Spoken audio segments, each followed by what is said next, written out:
The entire restaurant applauded as my brother-in-law stood up with a champagne glass in his hand. I thought he was about to wish me a happy birthday. Instead, he smiled and announced, "Tonight, my brother-in-law has something he'd like to give this family." Everyone looked at me. Then he said the words that made my stomach tighten. "Grandpa's house finally belongs to all of us." People actually started clapping. My sister was already smiling. My mother nodded proudly. Only one person at the table didn't applaud. My attorney. I looked at Daniel, smiled, and quietly said, "You're about 3 weeks too late." His smile disappeared. Grandpa used to say a house was never just wood, brick, and paint. It's the people who laugh inside it that give it value. For almost 30 years, his old farmhouse sat on a quiet hill outside Cedar Creek.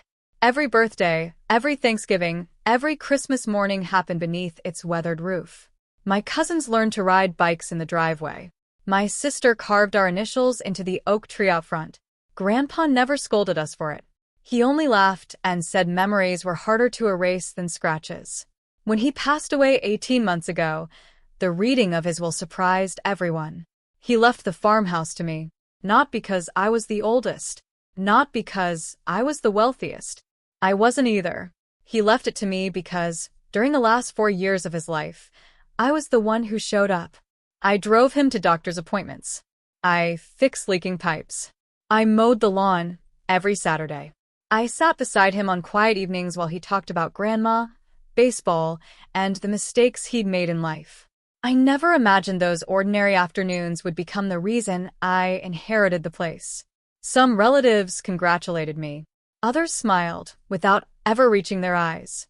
At first, the comments sounded harmless. "You'll keep it in the family, right? It would be a shame if strangers ever owned Grandpa's house. You'll let everyone use it for holidays." I always answered politely, "We'll see." But over time, those questions stopped sounding like suggestions. They started sounding like expectations. Especially from my brother-in-law, Daniel. Daniel had an opinion about everything. He believed confidence was the same thing as authority. Whenever the family gathered, he somehow became the loudest person in the room. He constantly talked about doing what's best for everyone. Oddly enough, what was best for everyone usually benefited him. 3 weeks before my birthday, he called me out of nowhere. "So," he said casually, "have you decided what you're doing with Grandpa's place?" "I'm still thinking. You know, it'd make the perfect family vacation house." "For who?" "For all of us." His answer came a little too quickly. "You'd still own it," he continued. "We'd just organize things together." I smiled, even though he couldn't see it. "I'll think about it." He sounded disappointed. "Don't wait too long." After that call, something changed. My sister suddenly wanted to stop by and look around the property. My mother asked if I'd considered putting everyone's names on the deed.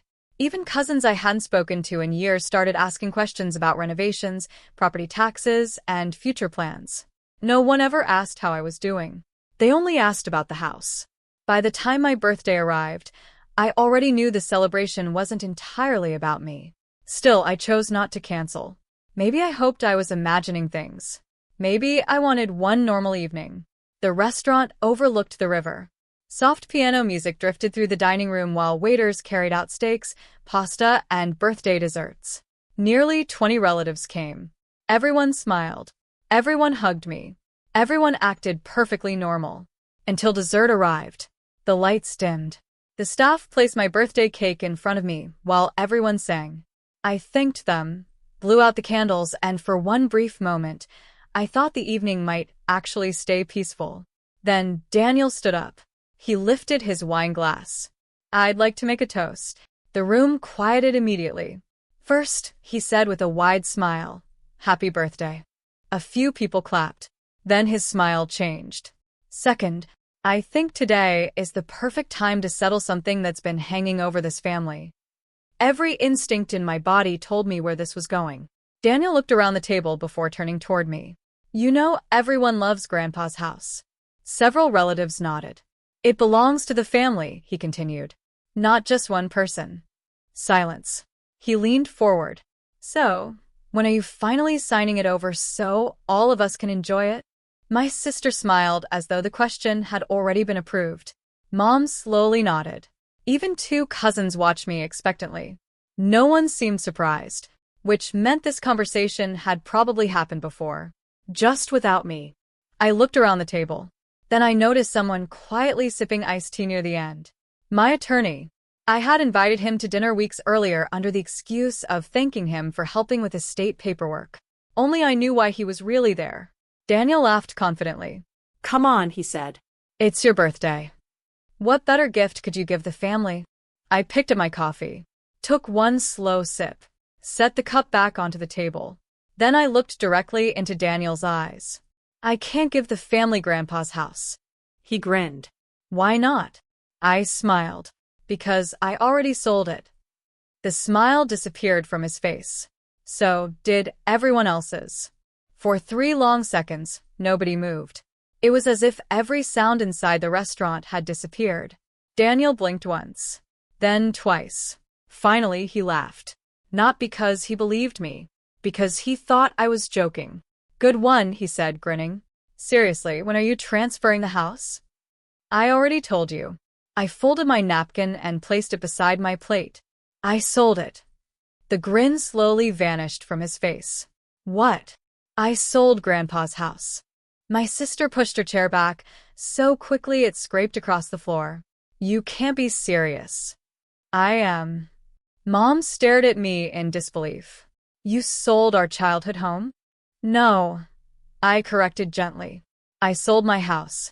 The one Grandpa legally left to me. Daniel slammed his palm onto the table. You had no right. I raised an eyebrow. No right? That house belonged to this family. It belonged to Grandpa. I kept my voice calm. Then he left it to me. Daniel leaned closer. You knew everyone expected that house to stay in the family. I knew everyone expected to decide what happened to something they didn't own. His face turned bright red. You're unbelievably selfish. I almost laughed. That word. Selfish. It was interesting how quickly people used it whenever they didn't get what they wanted. Across the table, my sister folded her arms. Grandpa would have never wanted strangers living there. I looked directly at her. Are you sure? She hesitated. Of course I am. No, I said quietly. You're assuming. The table fell silent again. I could see people exchanging nervous glances. No one had expected me to answer back. For months, they'd treated me as though I were simply the caretaker waiting for instructions. Tonight was the first time they realized I had already made my decision. Daniel shook his head. This is unbelievable. When did you even do this? 3 weeks ago. His eyes widened. You planned this? Yes. You hid it from us. I didn't think I needed permission. Mom looked hurt. You could have talked to us first. I tried. Everyone looked confused. I asked if anyone wanted to share Grandpa's memories instead of arguing over the property. No one answered. I invited everyone to help clean out the workshop. Silence. I offered family photos, Grandpa's journals, Grandma's quilt, his fishing gear, and every keepsake that mattered. I looked around the table. Only one person came. Nobody asked who, because they already knew. It wasn't any of you. Daniel crossed his arms. So, you punished the whole family? I slowly shook my head. No. I protected myself. The words landed harder than I expected. Even the waitress walking past seemed to sense the tension and quietly changed direction. Daniel scoffed. Protected yourself from what? I leaned back in my chair. From exactly what started happening after Grandpa's funeral. Memories I had tried to ignore came rushing back. The phone calls, the unexpected visits, the endless suggestions, the quiet pressure disguised as concern. At first, I convinced myself everyone was grieving, but grief slowly turned into something else. Something that had nothing to do with Grandpa, and everything to do with the house. It actually began only 2 days after we buried him. That was the day I realized people weren't asking about Grandpa anymore. They were asking about his address. 2 days after Grandpa's funeral, Daniel showed up at my door carrying coffee and a smile.